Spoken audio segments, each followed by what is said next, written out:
Good day, this is Rashmi and you're watching SK Live, your time, your news. Moving towards the headlines. COVID-19 caseload in India breaches 80 lakh mark with 49,881 new cases. Income Tax Department conducts searches in Tamil Nadu.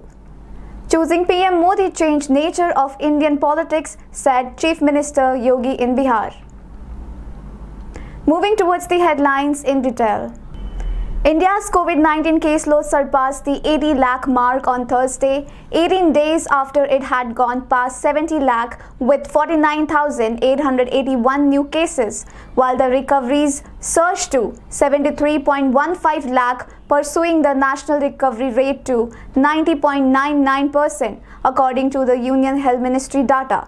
The COVID-19 case fatality rate has further declined to 1.49%. The Income Tax Department has carried out searches on 28 October 2020 at 22 premises in Coimbatore, Erode, Chennai and Namakkal on a group engaged in the running of educational institutions and their associates, including a civil contractor. The search was carried out on the basis of information that fields collected from students were not fully accounted for in the regular books of accounts. 15 years ago, some people had put Bihar in an identity crisis, but choosing Prime Minister Narendra Modi has changed the nature of Indian politics, said Uttar Pradesh Chief Minister Yogi Adityanath on Thursday. The Union Health Ministry on Thursday informed that the country has conducted about 1 crore tests to diagnose coronavirus in the last 9 days. The government mentioned that on average, nearly 11 lakh COVID-19 tests were being performed every day for the past 6 weeks.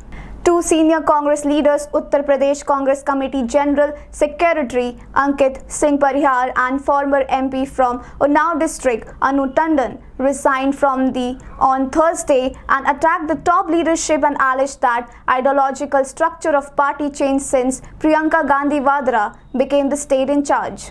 Uttar Pradesh Minister Siddharth Nath Singh on Thursday said that Bahujan Samaj Party Chief Mayawati and Samajwadi Party National President Akhilesh Yadav have committed the mistake of looting people when they were in power. Union Home Minister Amit Shah on Thursday condoled the death of former Gujarat Chief Minister Keshubhai Patel and said his long public life was devoted to the service of the people of the state. Patel died in Ahmedabad after prolonged illness. West Bengal Assembly Deputy Speaker Sukumar Hansda died of cancer at private hospital in Kolkata on Thursday. Sources at the medical establishment said he was 66 and is survived by his wife, son and 2 daughters. People's Democratic Party workers held a protest in Srinagar on Thursday against the new land laws and ongoing National Investigation Agency raids at 6 NGOs and trusts in Kashmir. Former West Indies cricketer Ryan Lara said that Chennai Super Kings backed experience over youth and this has turned upside down for them in this season of the Indian Premier League. That's all for today's news. Keep watching SK Live.